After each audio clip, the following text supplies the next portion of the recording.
Do you have a question? Yeah, what brings you guys out here? Do these look like tortured animals?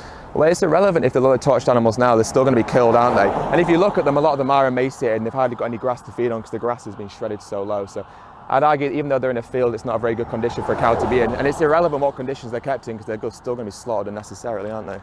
They don't really look emaciated to me. Well, you can see. As far as I can see, and I'm assuring you that they probably are also fed grains, as most cattle are in the United States. But I would also say that that's irrelevant. It doesn't matter what life they give, and they're still going to be slaughtered. And I'd ask you, how do you justify taking their life if it's unnecessary? Well, what I would say is, how do you justify banning meat across the whole population? Are you talking about banning meat in America or globally? Well, what we're asking is, we're not asking about banning something, we're asking people to make more conscious and ethical choices, which is reducing their consumption and eliminating their consumption themselves.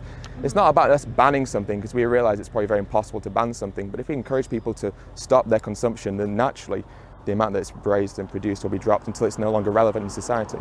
Let me ask you, what moral code are you using to say that it's wrong to kill animals for meat?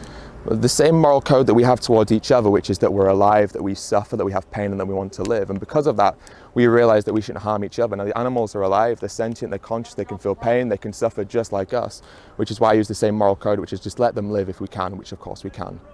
So, would you say that you're using the same code when you say that we shouldn't kill each other, to apply that to not killing animals? I think it's not necessarily about it being the same code, it's just the fact that we don't have to do these things, and because we don't have to, there's no moral justification for it because it's unnecessary. So it's no matter what species the form takes, if we don't have to, then we shouldn't, you know. Just the fact that we don't have to do these things, and because we don't have to, there's no moral justification for it because it's unnecessary. So it's no matter what species the form takes, if we don't have to, then we shouldn't, you know.